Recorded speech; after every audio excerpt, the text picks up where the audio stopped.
Estimados amigos, sean bienvenidos a su programa CEO Talks. Es realmente un placer estar aquí con Carlos Núñez, quien es un emprendedor y un empresario en el mundo del turismo. Se dice que emprender es salir de la zona de confort e ir hacia nuevos territorios, hacia nuevos mercados, a conquistarlos. Y qué mejor un poco que aprender de ello de alguien que lo ha hecho. Gracias por estar aquí, Carlos. Gracias, Alberto, por la invitación. Háblanos un poco primero de tu vida como profesional, tus estudios. ¿Quién eres tú?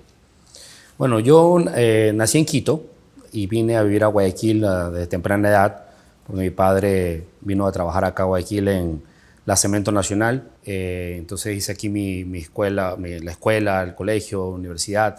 Me gradué en la Politécnica, en conjunto que hice 2 años también en la Universidad de Nueva Orleans. En ese interín, en el año 94-95, mi padre decide dejar de ser ejecutivo de una multinacional y decide invertir y emprender en Manta, en una empresa atunera, ¿no?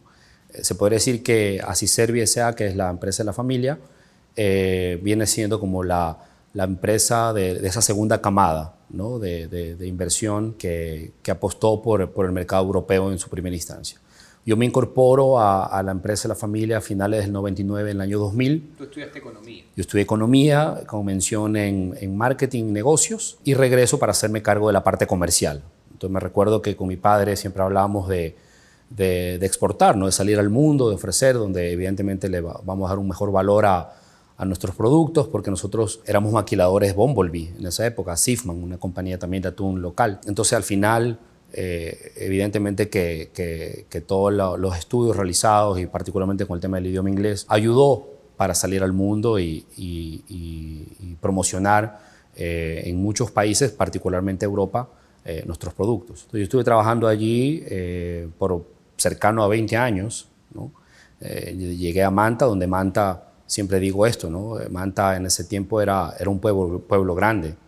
Hoy por hoy ya podemos decir que Manta es una ciudad pequeña. Y hasta que en el año 2016-17 decidimos integrarnos verticalmente con la adquisición de unos barcos atuneros. Y yo me pongo al frente también de la flota porque me encanta el mar, siempre ligado al mar, haciendo deportes marinos, acuáticos, etc. Entonces mi padre dice, bueno, tú trajiste la idea de integrarnos verticalmente, entonces hazte cargo de la flota. Y es así que en septiembre del 2018, buscando una solución para uno de nuestros barcos atuneros, el dueño de un astillero aquí en Guayaquil me presenta una embarcación de turismo que estaba completamente abandonada, te diría que casi lista para ser deshuesada, y me dice, oye, de pronto te interesaría tener una idea de hacer un desarrollo turístico e inclusive te puedo ayudar a conseguir patente o licencia para que operes en Galápagos. Entonces yo le dije, mira, de pronto que Galápagos no es el mejor lugar, aun cuando este barco estuvo trabajando en Galápagos muchos años. Le digo, más bien déjame presentar algo diferente y nuevo al mercado, una innovación plena y dura, que sería más bien por la costa ecuatoriana. Y dice, pero si en la costa no hay. Le digo, por eso mismo, ¿no? Ser pioneros en el tema siempre al inicio tiene sus retos y es complicado, pero luego el que pega primero pega 2 veces. Atrás de todo emprendimiento siempre hay un emprendedor. Y si hay algo que caracteriza a un emprendedor son sus valores personales. ¿Cuáles son tus valores, Carlos? Sí, yo creo que, a ver, mis valores fundamentales es la determinación, la pasión, ¿no? La búsqueda de la verdad, ¿no? Y ser auténticos también.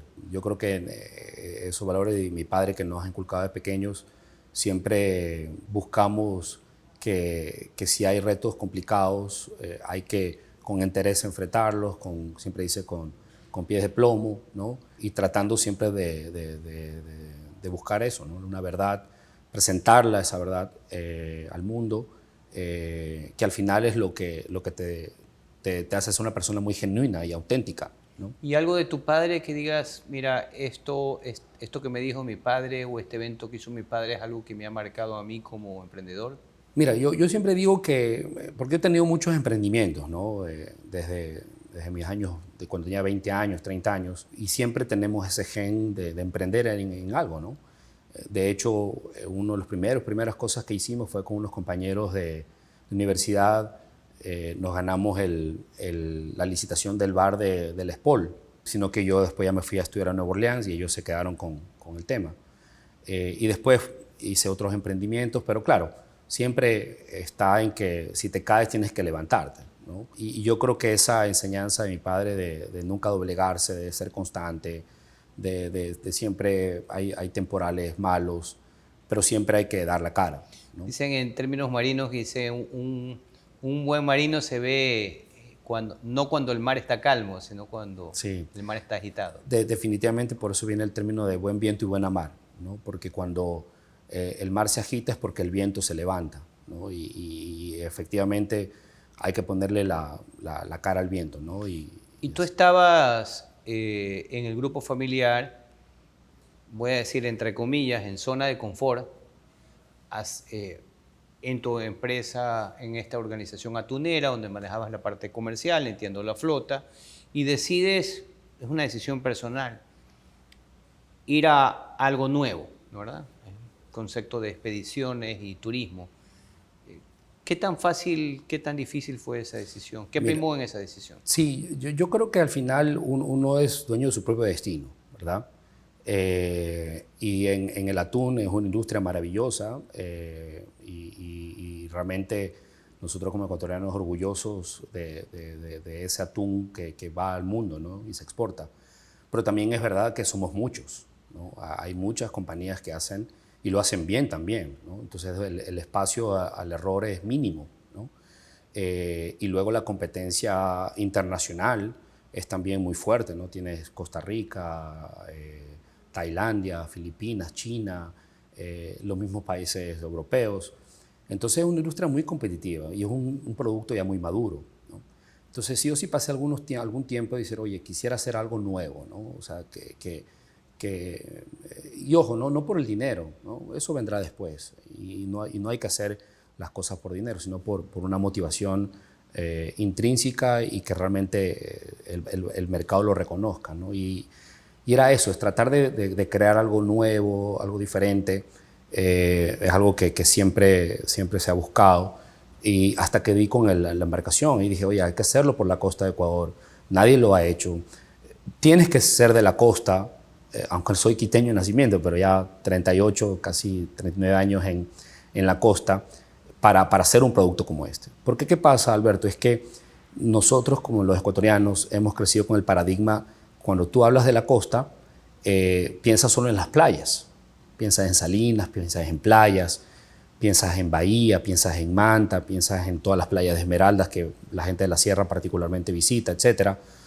De los últimos años acá, bueno, estuvo Montañita, está Olón ahora, ¿no? Y eso es. Entonces, cuando tú presentas esto muy nuevo y diferente, la gente se sorprende, ¿no? Porque piensas que los vas a llevar a las playas y dice, oye, ¿por qué voy a pagarte si yo me puedo ir en mi carro, ¿no? A esto. Entonces, la idea es completamente diferente, ¿no? Entonces, yo diría que hemos creado un océano azul porque estamos creando demanda de cero. Nadie se había planteado este reto, ¿no? Y al final, tú en una línea de tiempo, si te proyectas aquí en unos 20 años más, cuando tengas ya 65 años, tú te cuestionas de las cosas que no hiciste. De las cosas que hiciste, ya las hiciste. Entonces, yo no quería llegar a los 65 y decir, oye, tenía esa oportunidad de ese barco, aparte que el mar me apasiona, ¿no? Así que planteamos el reto y lo hicimos.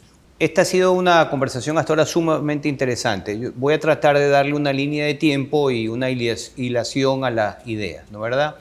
Entonces, tú tenías un proyecto personal ligado al mar, vinculado al turismo y a que repensemos la forma como hacemos turismo en la costa ecuatoriana.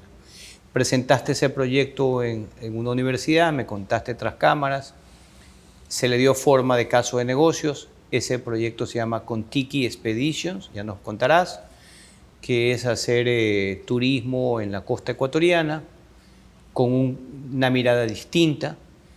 Y tu familia invirtió en el proyecto, es un proyecto de familia, tú eres el director de este proyecto y termina siendo al final del día una diversificación de un sector complejo y complicado y competido, por decirlo así, que es el atunero. Correcto. Y lleva a la familia a otro espacio de negocios que es el turismo, un poco haciendo este resumen de lo que ha pasado. Ahora sí, háblanos de Contiki Expedition. ¿Qué es Contiki Expedition? ¿En qué consiste? ¿Y qué es lo que busca? Correcto. Mira, Contiki Expeditions es una nueva forma de hacer crucerismo por la costa ecuatoriana, ¿no? Donde te llevamos a conocer las maravillas de la costa en términos de playas pristinas, islotes desconocidos, ¿no? El disfrutar de la comodidad de una embarcación de primer nivel de lujo, ¿no? 5 estrellas, ¿no? Y para también hacer experiencias únicas y diferentes, ¿no? O sea, nosotros visitamos ciertas comunidades donde hacemos un turismo regenerativo porque los incluimos a ellos como parte de la experiencia, ¿no? Te puedo decir que también puede ser como una suerte de turismo sostenible, ¿no? Donde visitamos estas comunidades, por ejemplo la comunidad de Agua Blanca, que está muy cercana a Puerto López, que son ancestros de la cultura manteña. Con ellos hacemos todos unos rituales súper interesantes y bonitos de agradecimiento. O también visitamos ciertas comunidades a 10 minutos de Calceta, en San Miguel de Sarampión. A todo esto el barco está fondeado a 1 hora y media de allí, que en este caso Bahía, ¿no? Y hacemos ahí toda una experiencia del cacao, donde llegamos a estos árboles de cacao de más de 100 años que todavía dan fruto, y de ahí sale uno de los chocolates que luego el proceso se lo termina en Quito, de Toac Chocolate, que es muy conocido a nivel mundial ya, donde 50 gramos de ese chocolate te cuesta la barra $300 a $400. La comunidad cerca de San Lorenzo, que se llama Pile, donde se hace el sombrero de paja toquilla, mal llamado Panama Hat. Es allí donde estos tejedores tienen esta tradición ancestral de más de 300 años que han venido pasando de familia en familia, donde se elabora este sombrero de paja toquilla, donde un sombrero de paja toquilla puede costar en el mercado hasta $25,000, ¿no? ¿Y por qué se llama la empresa Contiki? Contiki Expedition, su nombre es porque Contiki Huiracocha es el dios de la creación para los incas. Y aquí hay un detalle interesante, y es que hay una historia bonita que es real. En el año 1948, Thor Heyerdahl, que es un noruego, llega a Callao y quiere probar esta teoría de que había una conexión entre los polinesios y los incas, ¿no? Y él construye esta embarcación con madera ecuatoriana, de hecho, balsa ecuatoriana, Sí. y se lanza en esta aventura, ¿no? Por 128 días, y llega a la Polinesia, donde prueba esto. Y él a esa embarcación la llama la Contiki, ¿no? Entonces a mí me fascina esta historia. Hay un libro sobre esto, hay una película, ganó un Oscar por esta película de la vida real, y me apasiona un poco la historia. Entonces digo, oye, yo quiero hacer lo mismo, pero en plan divertido, ¿no? Entonces quería comprarme un catamarán y salir desde Manta a la Polinesia. Y en el mundo del marinismo tú tienes 2 días felices, ¿no? Uno cuando compras el barco y otro cuando lo vendes, porque los costos de mantenimiento son complicados. Entonces decía, si me compro este catamarán para evitar el segundo día feliz, ¿qué tal si, como hago kitesurf, traigo kitesurfers del mundo con las cometas y tal, en los camarotes del catamarán, 4 o 6 kiters, me pagan una platita, con eso mantengo el catamarán y hacemos kite por la costa ecuatoriana. De abril a diciembre hay mucho viento. Entonces, esa fue un poco la idea. Pero fue una idea original. La primera idea, la primigenia, por decirlo así. Y me creó la compañía que se llamaba Contiki Experience, como tal. Ya tenía listo el catamarán, ya estaba visto, tenía la financiación, ahí mismo en Florida, etc. Y ahí es cuando veo el otro yate, ¿no? Entonces, que es muchísimo más grande. O sea, te hablo ¿Para 3 veces más grande, 3 ¿no? veces. Para 18 personas, es ya un yate para un live aboard. Entonces, cuando yo tengo ya esa idea de hacerlo por la costa de Ecuador, yo ingreso a ver cuánto cuesta live aboard Galápagos, y veo que barcos similares están cobrando $9,000, $10,000, $12,000, $15,000 por persona a la semana. Entonces digo, y aquí hay oportunidad, o sea, pero el reto es cómo hago para que me paguen una cantidad de plata importante, ¿no? Pero por la costa de Ecuador. Entonces ahí es que salen todas estas experiencias que hemos construido. Las experiencias están allí y siempre han estado allí. Por ejemplo, cómo hacer sal prieta en Iche, en San Vicente, que es un restaurante magnífico, tiene un proyecto bonito de una escuela gastronómica para los jóvenes de la región, donde te enseñan a hacer muchísimas cosas y elevar la comida manabita, la gastronomía manabita a otro nivel, ¿no? Entonces, todas estas experiencias ya han existido. Dices, por años. ahí estaban ahí. ¿Y qué es lo que hace entonces un emprendedor como tú? ¿Las captura, las mira? Sí, lo que nosotros hicimos fue, y ahí me ayuda mucho el IE Business School, ese programa que hice yo en España. Estuve casi 9 meses haciendo este programa donde desarrollo la idea y al final justo hago un programa en el universo de lujo con Susana Camposano. Susana Camposano trabajó por más de 20 años en Chanel, es directora del programa de lujo del IE Business School, ha escrito varias publicaciones. Entonces yo al hacer este programa de una semana, en la clase de marketing que ella es la que dicta, te plantea este universo de lujo, ¿no? Porque para nosotros el lujo de pronto son las grandes marcas, ¿no? Pero hay muchas categorías donde están los artefactos, los accesorios, ¿no? Son los relojes, las carteras, las grandes marcas, ¿no? Louis Vuitton, Chanel, Fendi, etc. Pero también las experiencias, digamos. Y una categoría importante son las experiencias, ¿no?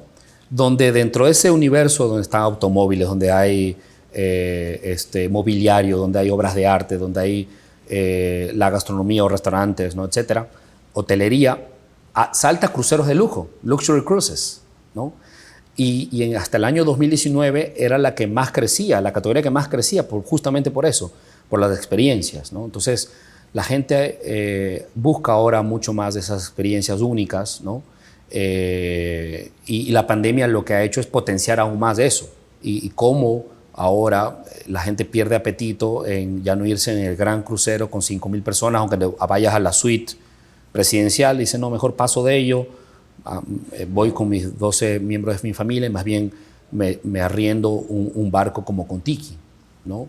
Y eso explotó a nivel mundial. Los aviones privados de otra gente que pasó ya de viajar en primera clase o business y se juntaron con un grupo de amigos, hicieron un club y se compraron un avión. Entonces eso cada vez es más común ahora. Ya había tendencias, pero la pandemia, repito, potenció ese gusto o preferencia, ¿no? Lo importante es que este proyecto que tú has hecho de alguna manera también es inclusivo, o sea, Sí. toca base con comunidades, riega un poco la riqueza también. Totalmente. Ese es un pilar muy importante de nuestro valor de marca, la sostenibilidad, donde llegamos a estas comunidades, porque no solamente curamos esas experiencias, ¿no? Porque claro, cuando ibas al tejedor de paja toquilla, ibas a su casa, una casa muy humilde, ¿no? Pero claro, no podía albergar 18 personas. Entonces lo que hemos hecho, fuimos al salón comunal, lo hemos adornado, los baños pusimos de manera decente, etcétera, etcétera. Y ahí curamos estas experiencias, ¿no? Y al final también enseñarles un poco de turismo comunitario, de cómo saber tratar al pasajero. A futuro queremos que también comiencen a aprender inglés. Participamos también con muchos guías locales, por ejemplo en Pacoche, en Isla de la Plata, Parque Nacional Machalilla. Son los guías locales los que hacen la experiencia y nosotros las traducimos luego, ¿no? ¿Cuál es tu visión personal futura? Mira, yo tengo un sueño grande y es que es replicar esto en otros países, ¿ya? Para eso nos hemos preparado. De hecho, te cuento que con Tiki Expeditions, si bien es cierto, la compañía operadora es ecuatoriana, pero realmente la compañía madre o el holding es español, ¿no? El por qué hacer eso es porque al final siempre el inversionista extranjero quiere una jurisdicción que le dé un poco más de seguridad, ¿no? Al momento de algún levantamiento de alguna ronda, etcétera. Entonces, al final... La ronda de inversión. Ronda de inversión, ¿no? Porque la idea luego es tratar de ubicar otros cascos y hacer esto y replicar el modelo en otros países. ¿Y por qué arrancaron en Manabí? Bueno, nosotros arrancamos en Manabí porque es mi casa, definitivamente, ¿no? Y había que probar el modelo en el lugar donde te sientes más cómodo, ¿no? Y al final... aparte que Manabí es único, ¿no? Y es doble reto porque lo que se conoce en Ecuador turísticamente hablando es Galápagos y eso es una realidad y nosotros como ecuatorianos maravillados que las Galápagos sean de Ecuador por toda la naturaleza y todo lo que planteó Charles Darwin con su evolución, pero no es menos cierto que no es solo el turismo en Ecuador, son las Galápagos, ¿no? Mira que ahora de hecho Hay iniciativas que se vienen ya trabajando desde algún tiempo atrás, justo desde la pandemia, para hermandar Galápagos con Manta. Y ya hay unos ofrecimientos del ministro de Transporte, Darío Herrera, Manavita, por cierto, de traer una ruta Quito, Manta, Manta, Galápagos, ¿no? Y eso sería importante porque estamos uniendo esos dos polos, ya el uno muy desarrollado, como Galápagos, obviamente, pero está Manabí, ¿no? Y cuando haces la ruta del Spondylus, ¿hasta dónde llegas? ¿Sales desde Manta hacia el norte o sales de Manta hacia el sur? Hacemos un recorrido, tenemos 2 itinerarios, uno de semanal, de 7 días o 7 noches, y el otro de 4 noches, 5 días, ¿no? Entonces, pero en resumen, salimos de Manta, hacemos Isla de la Plata, luego vamos a lo que es Parque Nacional Machalilla, con Puerto López. Visitamos allí Islote Sucre, que no mucha gente lo conoce. Visitamos Horno de Pan, que es otra pequeña playa que nadie conoce. Todos estos lugares que te digo, tienes que llegar solo por bote. O sea, no puedes llegar porque no hay... Yo he hecho snorkel en Sucre. En Sucre, correcto. Es bonito ese Es súper bonito. Sí, al frente están los ciriales, que tienen una connotación histórica enorme, porque era la cultura manteña y también del señorío Salangomé. Luego también vamos hacia Ayangue. Ayangue es maravilloso. Ayangue es la piscina del Pacífico, es súper chévere. Visitamos, hacemos snorkeling en el Pelado. Ahora en la época de ballenas, las ballenas están ahí a media milla, es increíble, ¿no? Y luego hacemos una experiencia bonita con la cultura, con la familia Orrala de Valdivia, los traemos a Ayangue y ahí hacemos toda una experiencia de barro, ¿no? Está Juan Orrala, que él cuando tenía 17 años, en el año 62, fue parte del grupo de expedicionarios que con Víctor Emilio Estrada encontraron los vestigios de la cultura Valdivia. Entonces él se interesó mucho como valdiviano y él aprendió, ¿no? Y recreó cómo era esa actividad, ¿no? esa forma de hacer la cerámica, etc. Y luego regresamos a lo que es Puerto Cayo, en Islote Pedernales, que es maravilloso, asimismo bastante virgen. Terminamos en Bahía, donde hacemos esta excursión a San Miguel de Sarampión, cerca de Calceta, ¿no? Mira que ni propios manavitas conocen dónde queda San Miguel de Sarampión. Hablaste de 4 y 7 noches. O sea, sí. Duermes a bordo.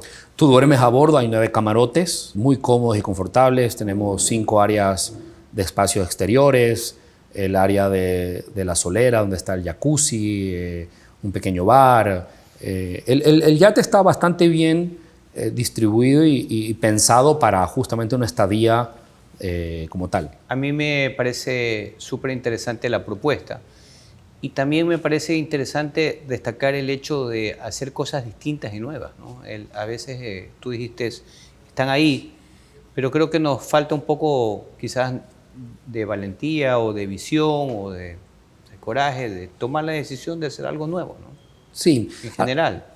¿Cómo podemos promover más emprendimientos? Mira, yo creo que tienes que definitivamente pensar fuera de la caja, ¿no? O sea, el plantearte cosas diferentes y nuevas, siempre buscando dar una solución al mercado, ¿no? Que es importantísimo también, ¿no?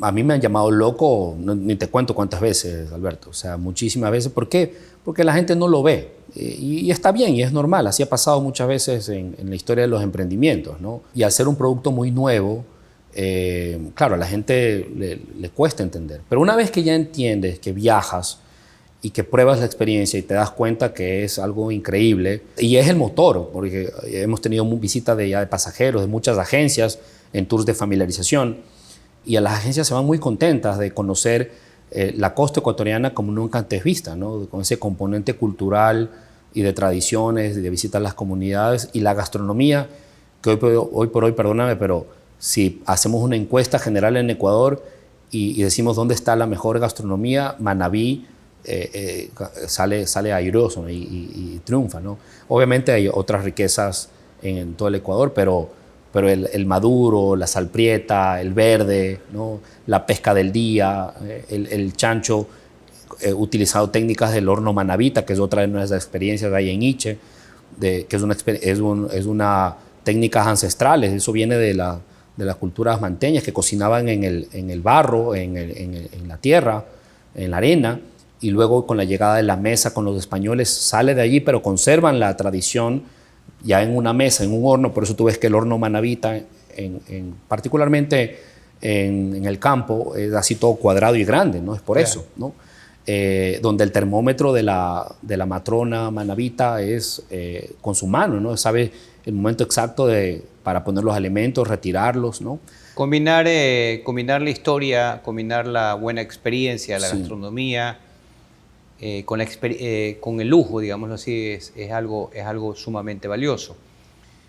Si tuviésemos que hablar de pilares de un nuevo emprendimiento, bueno, un pilar fundamental es el emprendedor. Aquí tenemos al emprendedor con sus características personales. Un segundo pilar quizás es un buen caso de negocios. Me parece bien interesante que le hayas dado a una idea, que sea el tercer pilar, una buena idea, un buen caso de negocios y un emprendedor. Sí. Otro elemento importante quizás es que esa idea debe tener encaje de mercado, lo que dijiste. O sea, es una buena idea. En algún momento la primera idea no fue una excelente idea, ¿te acuerdas? La primera de los kayaks, pero no necesariamente tenía ese impacto de negocios. Y entonces el otro elemento importante es la definición correcta del mercado, ¿no? ¿Verdad? Entonces, ahí veo algunos elementos importantes que hay que recordarlos al momento de invertir, ¿no? Y yo creo que el factor más importante que hace que un emprendimiento tenga éxito, salga adelante, porque está bien, o sea, puede ser el emprendedor, puede ser su equipo de trabajo, puede ser que tiene el funding adecuado, ¿no? O el modelo de negocio es maravilloso, ¿no? Pero yo creo que cuando el tiempo tú lo lanzas, o sea, cuando entra al mercado, ¿no? Eso es fundamental, ¿no? Porque, por ejemplo, mira, Airbnb, si lo planteabas antes, tal vez no hubiera sido exitoso, pero sale en el 2008 con la crisis y luego ya la gente se piensa, oye, de pronto no es tan loco que venga alguien y se quede en mi casa si yo me voy donde mi novia o donde mi mamá por 2 noches. Correcto. Y luego pasan las noches y te deja un chocolatito, muchas gracias, tienes un apartamento precioso y encima te pagaron. Entonces, todo eso. Entonces, yo creo que con Tiki un poco es el tiempo, ¿no? O sea, el timing que le llaman. El timing, correcto. Tú lo ves que en este momento cayó en el momento perfecto. ¿Por qué? Porque la pandemia potencia eso, ¿no? La gente huye de las grandes masas, la gente huye, y no te digo que ya no van a dejar de ir, van a ir, sí, pero hay gente que quiere descubrir cosas nuevas, el turismo rural, atreverse a experimentar nuevas formas de viajar, ir a lugares recónditos, claro, ¿no? Con comodidad, con una buena tripulación en este caso, un buen servicio, ¿no? Y eso, la pandemia nos ayudó un montón en elevar nuestra propuesta de valor al mercado, ¿no? Y yo te digo ahí sí que como emprendedor, porque a veces uno se enamora de su emprendimiento, ¿no? Y está hasta el último, parte del ser perseverante que todos los emprendedores tenemos, ¿no? Pero si el mercado ya te da señales de que no, entonces hay que parar, ¿no? En nuestro caso, más bien, porque claro, todavía como una startup y al estar 6 meses operando, todavía estamos ahí, ¿no? Levantando reservas y en la lucha diaria con que vengan pasajeros y demás, para poder cubrir el punto de equilibrio, ¿no? Pero la sábila o el confort que tenemos, ¿no? Es que a la gente le encanta. ¿Y cuál ha sido tu experiencia personal de dirigir un proceso industrial como fue la compañía que tienes atunera, ¿no? Sí. ¿Verdad? Y manejar una flota donde estamos hablando de otras variables distintas, a hacer ese salto a las experiencias, las comunidades, sí, tamaño mercado más pequeño, sí, personas? Mira, yo creo que lo que tú dices al final, las personas, ¿no? Al final, yo que he estado y estuve involucrado mucho en la parte comercial de la compañía, viajando a las ferias, conociendo a los clientes, haciendo esas relaciones donde te compraban el atún, no por precio, ¿no? Sino porque, oye, me caen bien, o sea, tengo una relación ya de afinidad con esta gente, ¿no? Porque al final, vender atún o vender viajes de lujo, la venta es la misma, hay un problema o una solución, tú cómo empatas eso, ¿no? Pero para el turismo tienes que tener vocación, definitivamente, ¿no? Te tiene que gustar la gente, tienes que estar dispuesto a aceptar críticas constructivas, críticas que también de pronto no son tan constructivas y que son hasta inclusive de índole personal. Pero al final se trata de eso, ¿no? O sea, de ofrecer un bonito producto, de estar alegre, de estar contento. Yo creo que eso es lo fundamental al momento de entrar a esta industria de servicios, ¿no? Y bien interesante que lo que comenzó siendo quizás como una visión personal de alguien muy tenaz, como dices tú, termina siendo una diversificación importante de un grupo empresarial consolidado, ¿no? Sí, totalmente. Al final, que eso también ayuda mucho, ¿no? Y ahí, de pronto, para los empresarios que todavía no se han atrevido a entrar en un proceso de gobernanza corporativa, invitarlos a que lo hagan, porque definitivamente es lo que a mí me ha dado muchísimo campo para poder emprender en otras cosas. O sea, saber que tu compañía hay buenos ejecutivos, ¿no? Y todo está claramente en el protocolo. Tú pasaste de familia. a ser director. Sí, yo estoy en el directorio de la compañía. Y en general el grupo se administra y se opera con los gerentes profesionales. Con los gerentes profesionales y con las directrices que desde directorio se imparten, ¿no? Y mi padre pues está ahí al frente del negocio desde el día 1, como cuando lo creó, ¿no? Así que por ese lado, maravilloso. Bien, fantástico. Te deseamos el mayor de los éxitos. Lo que buscamos con este programa, con CEO Talks, es conocer a personas como tú. La verdad es que ha sido linda la entrevista. Conocer a ese emprendedor y a esa persona visionaria. Humanizar el rol del CEO, porque atrás como dices tú también, Carlos, atrás de toda empresa, atrás de todo producto, atrás de todo negocio hay una persona. ¿No? Sí. Y una persona que se la juega por sus ideas. Para terminar, nos gusta hacer un ejercicio. Y el ejercicio consiste en plantearte unas palabras y tú me vas a decir lo primero que se te viene a la mente, ¿no? De acuerdo. Bien, entonces comencemos por una importante en tu vida. Padre. Un gran referente. Manabí. Mi hogar. Turismo. Una forma para dar a conocer tu país. Comunidades. Pilar importante en cualquier sociedad. Experiencias. Debería decir lujo. Lujo, perfecto. Mar. Después de Manabí, mi segundo hogar. Emprender. Lo más bonito que un ser humano puede hacer. Muchas gracias, Carlos. Gracias, un Alberto. Gusto a ustedes, Muy bien. amigos televidentes, por habernos acompañado en CEO Talks, su programa. Gracias.